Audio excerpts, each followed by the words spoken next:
Baik, bismillahirrahmanirrahim. Alhamdulillah hamdan katsiran thayyiban mubarakan fi mubarakan alaih kama yuhibbu rabbuna wa yardah. Wa nusalli wa nusallim ala sayyidina Muhammadin wa ala alihi wa ashabihi ajma'in. Amma ba'du. Allahumma anfa'na bima 'allamtana wa 'allimna ma yanfa'una wa zidna ilman ya rabbal alamin. Wa ikhwani fid din wa akhwati fillah rahimani wa rahimakumullah.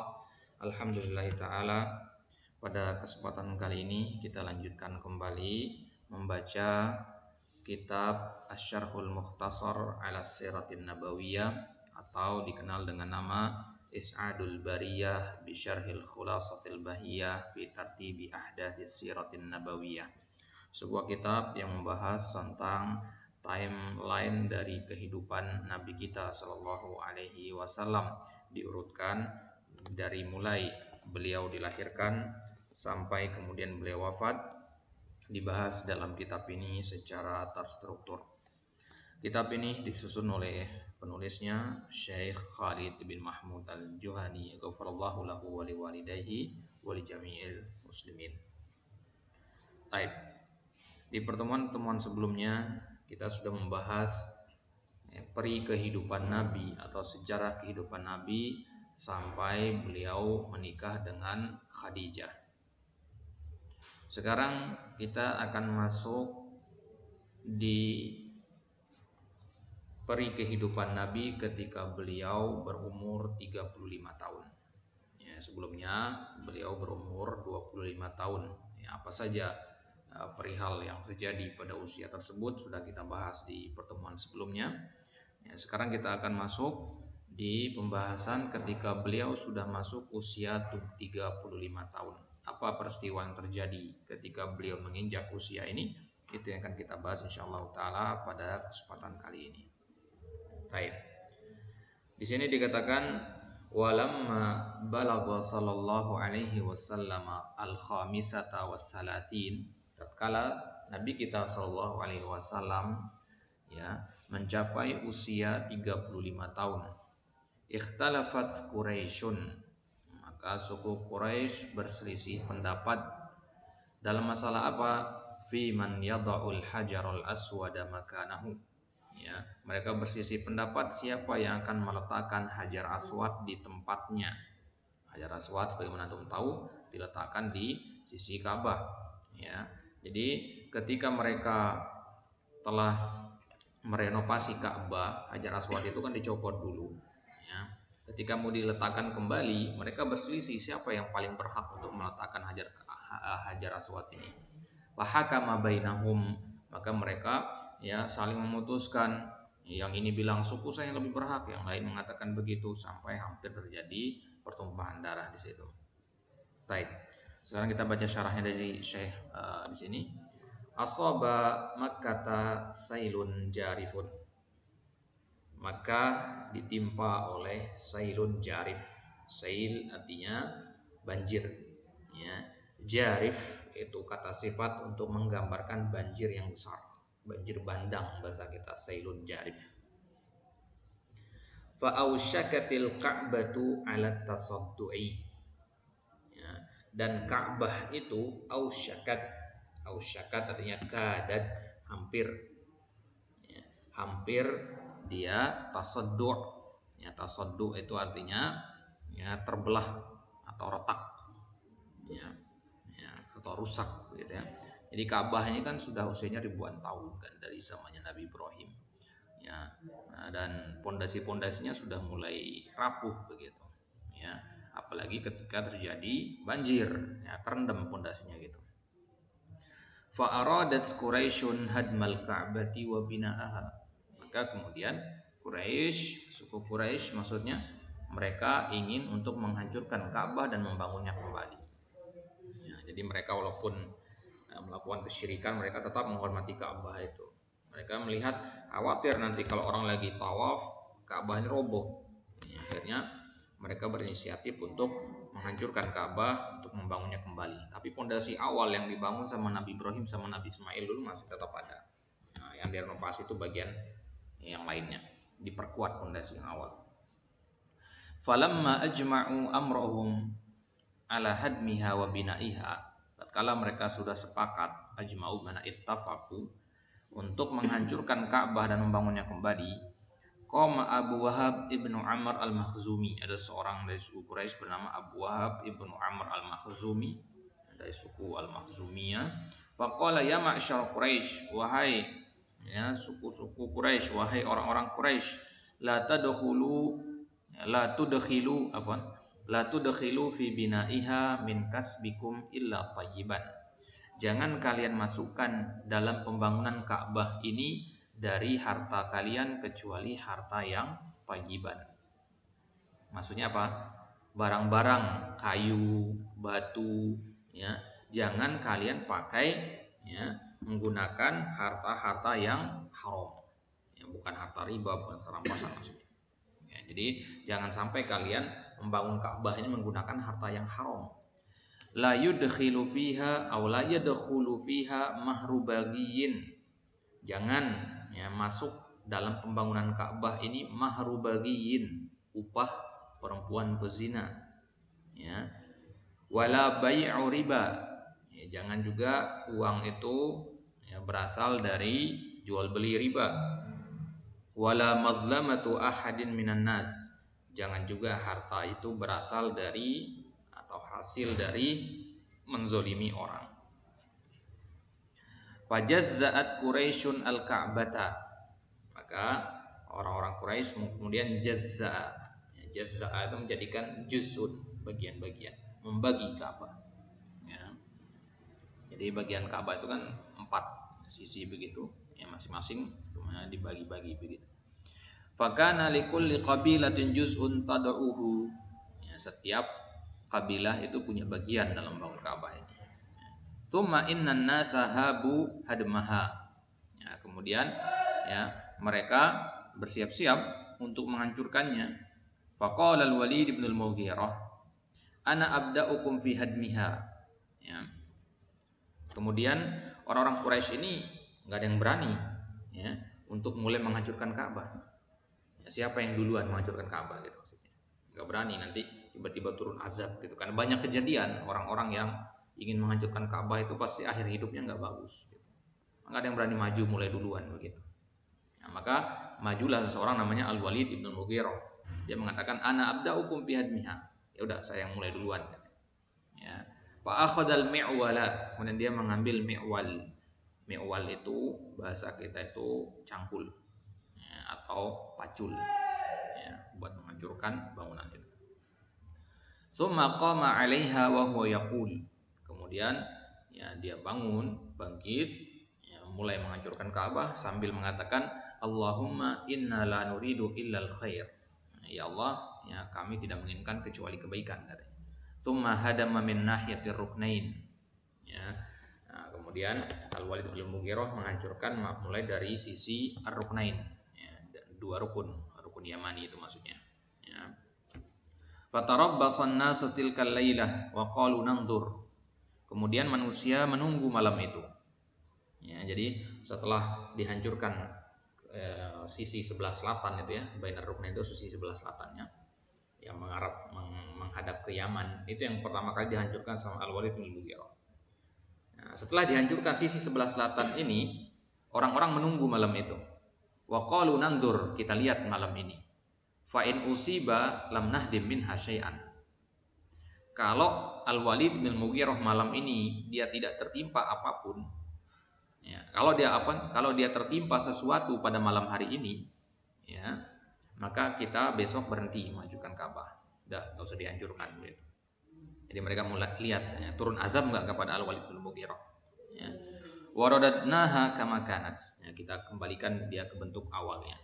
Wa in lam yusibhu syai'un faqad radiyallahu, ya, sun'ana fahadamna, ya. Kalau Al-Walid bin Mughirah besok pagi masih sehat-sehat saja, tidak terkena azab, nah, berarti Allah ridho dengan apa yang kita perbuat. Nah, sun'ana bimana fi'lana fahadamna, maka barulah kita akan hancurkan. Taib. Fa asbahal walidu lam yamassahu makruhun, maka di pagi hari, ya, Al-Walid bin Mughirah, ya, lam yamassahu makruhun, dia tidak disentuh oleh sesuatu yang makruh, sesuatu yang dibenci, Ya, jadi dia nggak apa-apa berarti, ya, tidak terkena azab. Fahadama wahadaman nasa ma'ahu wahadaman nasu ma'ahu hatta intahal hadmu bihim ila asasi Ibrahim alaihissalam.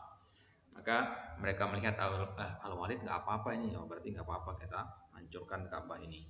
Akhirnya mereka pun Al-Walid bin Mughirah pun menghancurkan lagi, orang-orang mengikutinya sampai ya hancur semua Ka'bah itu, yang tersisa hanya asasnya Nabi Ibrahim. Maksudnya pondasi yang dibangun sama Nabi Ibrahim dulu. Summa innal qabaila min Quraisyin jama'atil hijarata li bina'iha. Ya, ada kabilah-kabilah dari suku Quraisy itu yang bertugas untuk mengumpulkan batu-batu buat bangun Ka'bah nanti. Kullu qabilatin tajma'u ala hiddah, ya summa banauha. Setiap kabilah tadi masing-masing bawa batu. Ya, masing-masing bawa batu dikumpulkan di satu tempat. Summa banauha. Kemudian batu yang sudah dikumpulkan tadi itu yang dipakai untuk membangun Ka'bah. Hatta balagul bunyanu maudi ar-rukni. Ya, kemudian bangunan Ka'bah ini sudah selesai, tapi tersisa hanya maudi ar-rukn. Maudi ar-rukn itu tempat letak Hajar Aswad sekarang itu. Ya. Fakhtasamu fihi. Ya, maka kemudian mereka ikhtasamu, yang berselisih pendapat di situ. Ya.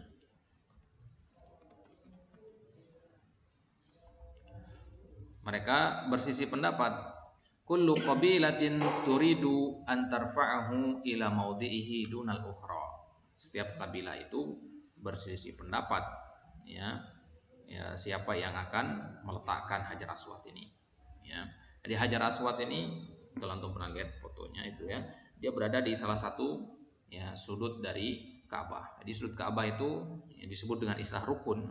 Ada 4 rukunnya berarti, ya, 4 sudut. Ada namanya rukun Yamani, itu yang mengarah ke selatan. Ya, kemudian ada rukun Syami, itu yang mengarah ke utara. Ya, kemudian ada rukun Iraqi, ya, dan ada rukun Hajar Aswad. Ya, ada namanya rukun Hajar Aswad. Rukun Hajar Aswad ini itu yang mengarah ke kita, ke Indonesia, ya, ke arah timur. Ya, rukun Hajar Aswad.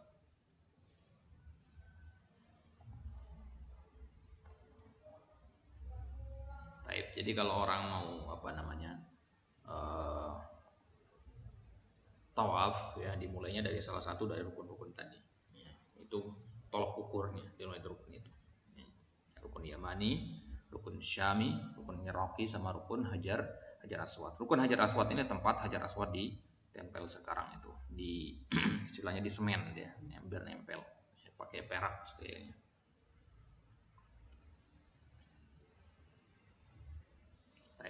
Jadi kalau Hajar Aswad itu disunahkan untuk diusap dan dicium, ya, sedangkan kalau rukun Yamani itu hanya disunahkan untuk diusap saja. Jadi setelah mereka menghancurkan Ka'bah ini kan otomatis Hajar Aswad dicopot dulu, ya, kemudian setelah selesai Ka'bah dibangun, nah tersisa rukun Hajar Aswad ini belum diisi dengan Hajar Aswad. Nah, setiap kabilah yang pengen meletakkan Hajar Aswad itu kembali, karena itu merupakan kemuliaan, ya, kalau suku fulan, berarti mereka yang paling mulia begitu. Hatta hammu bi an yaqtatilu, ya, sampai-sampai mereka berniat ingin saling bunuh, saling perang, ya, hammu bi mana aradu, dari kata himma. Faqala Abu Umayyah bin Al-Mughirah Al-Makhzumi, karena melihat, ya, persaingan yang sengit begitu, Abu Umayyah bin Al-Mughirah Al-Makhzumi mengatakan, ya ma'asyara Quraisy, ya, wahai orang Quraisy, bagaimana kalau begini aja, ij'alu bainakum fima takhtalifuna fihi awwala man yadkhulu min babi hadzal masjid, ya, yaqdi bainakum fihi. Wahai orang Quraisy, gimana kalau kita jadikan pemutus perkara ini begini aja, ya. Jadi kita lihat sekarang siapa yang pertama kali masuk dari pintu masjid ini, Masjidil Haram maksudnya. Jadi mereka kan lagi duduk di sisi Ka'bah. Siapa yang pertama kali masuk dari pintu sebelah sini, yaqdi bainakum fi, dia akan memutuskan perkara ini di antara kalian. Fa'alu, maka mereka pun menunggu-nunggu siapa kira-kira yang akan masuk pertama kali. Fakana awwala dakhilin alaihim Rasulullah sallallahu alaihi wasallam. Ternyata yang pertama kali masuk adalah Nabi sallallahu alaihi wasallam. Falamma ra'awhu qalu hadzal amin, ya radina, ya hadza Muhammad. Ya.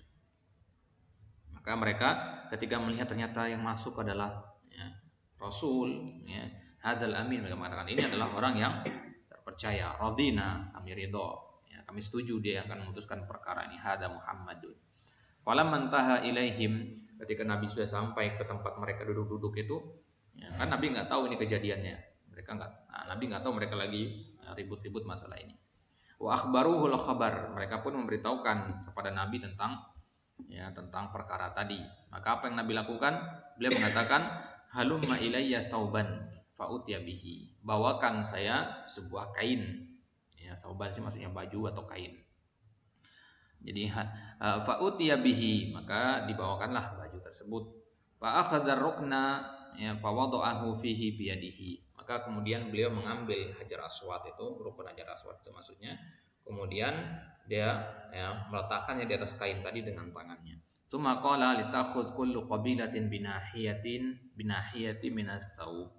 Kemudian kata Nabi, setiap kabilah pegang sisi kain-kain ini.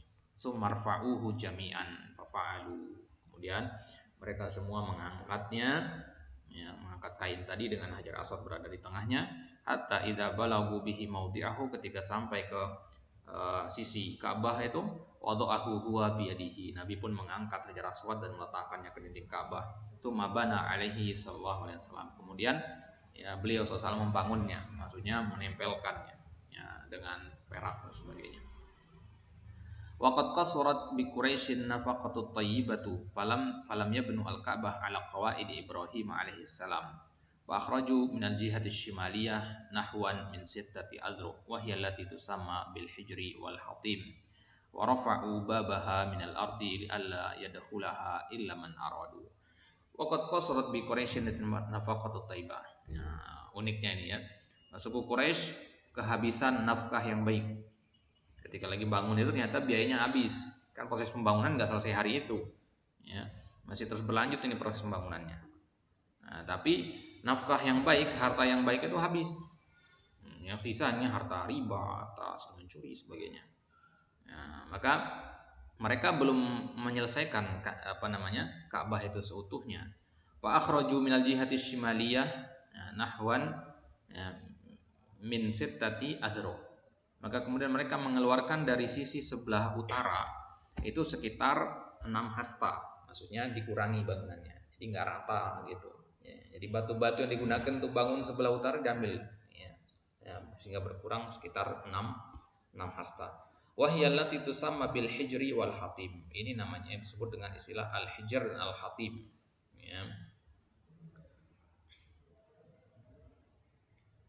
Wa rafa'u babaha minal ardi. Kemudian pintu Ka'bah itu diangkat dari tanah. Kalau dulu pintu Ka'bah itu sejajar sama tanah gitu. Jadi kayak pintu rumah begitu.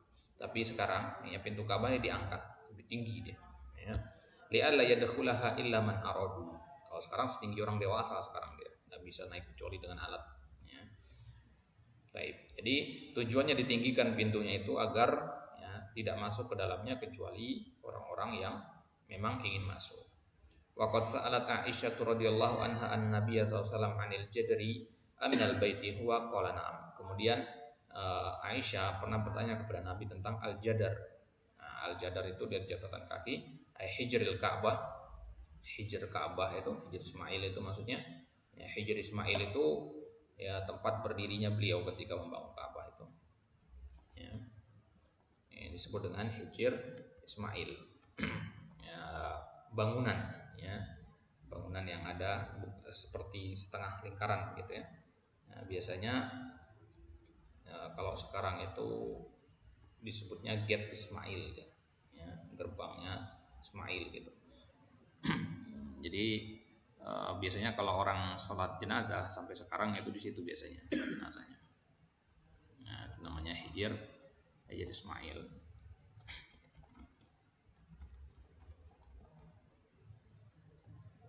Pernah lihat ya bangunan setengah begini itu namanya Hijr Ismail. Baik. Jadi Hijr Ismail ini dia di zaman dahulu, dia letaknya di sebelah utara ya. Dia di sebelah utara, di dekat Rukun Syami berarti. Jadi dia ada di situ bangunan dinding, ya, tembok gitu, setinggi dada orang dewasa, ya, setengah lingkaran. Nah, itu namanya Hijr Ismail. Nah, suatu hari Aisyah pernah bertanya kepada Nabi, apakah Hijr itu bagian dari Ka'bah juga? Ya. Aminal baiti huwa? Qala na'am. Nabi mengatakan na'am, dia bagian dari Ka'bah juga. Ya, qultu fama lahum lam yudkhiluhu fil bait. Ya. Ya, kenapa nggak dimasukkan ke dalam bagian dari Ka'bah? Maksudnya Ka'bah itu diluaskan aja sampai masuk ke Hijr Ismail itu. Paham maksudnya ya? Ini Ka'bah misalkan. Kemudian Hijr Ismail kan di sini ya, terpisah sama bangunan Ka'bah. Kenapa Ka'bah itu nggak dilebarkan aja bangun sampai masuk Hijr Ismail ke dalam gitu? Nah, itu maksudnya. Paham ya? Baik. Maka Aisyah bertanya, kalau dia bagian dari Ka'bah, kenapa dipisah bangunannya? Kenapa nggak nempel aja atau masuk ke dalam bagian dari Ka'bah? Maka Nabi mengatakan, inna qaumaki qasarat bihimun nafaqah. Ya, karena waktu pembangunannya dulu, suku Quraisy kehabisan harta, ya, kehabisan biaya. Biaya di sini maksudnya harta yang baik. Ya, kalau harta yang buruk banyak. Qultu fama sya'nu babihi murtafi'an. Kemudian Aisyah bertanya lagi, lantas kenapa pintunya kok tinggi sekali Ka'bah itu? Berarti di zaman Nabi pintu Ka'bah itu sudah tinggi. Ya. Nah, Aisyah nanya, kenapa pintunya tinggi sekali? Kalau pintu-pintu rumah gampang dimasukin, ini pintunya tinggi, harus pakai tangga baru bisa masuk. Nah, maka Nabi mengatakan, fa'ala dzalika qaumuki. Kaummu melakukan hal tersebut liyudkhilu man sya'u wa yamna'u man sya'u. Ya, agar siapapun yang hendak dimasukkan ke dalam tempat itu bisa masuk. Kalau dia ingin masuk, dia masuk. Kalau yang tidak masuk, tidak. Gitu. Karena sering terjadi perampokan. Di dalam Ka'bah itu ada harta-harta, ada banyak pencuri biasanya masuk ke situ. Walaula anna qaumaki hadithun ahduhum bil jahiliyah. Ya, kata Nabi, seandainya ya, bukan karena kaummu itu hadithun ahduhum bil jahiliyah. Hadithu ahdin itu tahu maksudnya? Hadithu ahdin itu maksudnya ya dekat zamannya dengan zaman jahiliyah. Ya, pernah dengar hadis Zatul Anwat? Tahu kan? Zatul Anwat. Ketika para sahabat melewati pohon Zatul Anwat, ya, pohon tempat naruh senjata itu. Nah, di situ dikatakan haditsu ahdin bi kufrin. Ya. Ya, hudasa'u ahdin bi kufrin, maksudnya dekat zamannya dengan kekufuran, baru masuk Islam. Nah, kalau di ini perkataan Nabi di sini, ya, maksudnya adalah kalau seandainya bukan karena kaum wahai Aisyah mereka itu dekat dengan zaman jahiliyah, nah, maksudnya ini baru masa peralihan menuju Islam. Fa akhafu an tunkira qulubuhum an udkhilal jadra fil baiti wa an ulsiqa babahu bil ardi. Ya. Kata Nabi, seandainya mereka itu tidak dekat dengan zaman jahiliyah dan saya tidak khawatir mereka akan mengingkari dengan hati mereka, maka saya akan masukkan al-jadar, ya. Al-jadar maksudnya Hijr Ismail itu akan saya masukkan menjadi bagian dari Ka'bah dan akan saya tempel pintunya itu setara dengan tanah. Nah, gitu kata Nabi ya. Seandainya mereka tidak dekat dengan zaman jahiliyah. Seandainya mereka sudah masuk Islam lama ini, ya proses pembangunan Ka'bah itu ketika orang muslim sudah banyak, ya tentu saya akan melakukan seperti ini kata Nabi. Baik, ini hadisnya sahih muttafaqun alaih, rahul Bukhari wa Muslim. Baik. Ada berapa faidah yang bisa kita ambil sampai sini? Ya, bisa kita lihat ya, bahwasanya bagaimana di sini kedudukan Nabi itu berarti sangat mulia ya di kalangan orang Quraisy, meskipun beliau belum diutus menjadi nabi. Ini kan beliau masih usia 35 tahun. 5 tahun lagi baru beliau diangkat menjadi nabi ya. Belum mulai berdakwah, tapi beliau dihormati. Ini menunjukkan kedudukan beliau tinggi di sisi orang-orang Quraisy. Baik. Kemudian faedah yang bisa kita ambil juga dari potongan kisah ini adalah bagaimana kecerdasan beliau Nabi SAW dalam menghilangkan perselisihan, menyelesaikan konflik yang terjadi di antara suku Quraisy. Kemudian di dalam kisah ini juga ada penerapan kaidah darul mafasid yang muqaddamun ala jalbil masalih. Pernah belajar itu ya? Ya, bahwasanya menolak mafsadat itu lebih dikedepankan daripada mendapatkan maslahat. Karena Nabi mengatakan, ya, maslahatnya ada enggak? Ada maslahatnya, itu membangun Ka'bah sesuai dengan yang Nabi inginkan tadi kan, pintunya setara dengan tanah, Hijr Ismail dimasukkan ke dalam bagian dari Ka'bah. Tapi Nabi tidak lakukan, kenapa? darul mafasid, ya, menolak adanya mafsadat yang khawatirnya terjadi nanti. Ya, jadi karena mereka baru masuk Islam, nah, jangan sampai mereka berpikir, ya, orang-orang yang baru masuk Islam ini mikir nanti, wah Nabi ini Ka'bah aja dirubah, ya, Ka'bah ini sesuatu yang suci, sesuatu yang sakral saja dirubah. Ya, jadi khawatir mereka akan kembali ke kekufuran nanti disebabkan hal itu. Ya, jadi Nabi tidak melakukannya, menghindari mafsadat yang seperti itu. Baik. Itu dia insyaallah taala nanti kita lanjutkan di kesempatan selanjutnya di umur beliau 38 tahun. Ya, tadi usia 35 tahun. Dikatakan di situ walamma balagha as-saminata wassalasin. Apa yang terjadi di usia 38 tahun? Ya, so yang kita katakan tadi, ya, kitab ini kan membahas kehidupan Nabi, ya, dengan cara urutan waktunya, timelinenya, ya.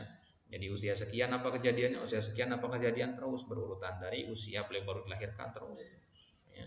Ketika beliau usia 2 tahun, 3 tahun, 4 tahun, 5 tahun, 6 tahun, terus sampai ketika beliau wafat nanti. Taib. Allah taala alam wa sallallahu ala nabiyina Muhammadin wa ala alihi wasallam wa akhiru da'wana alhamdulillah.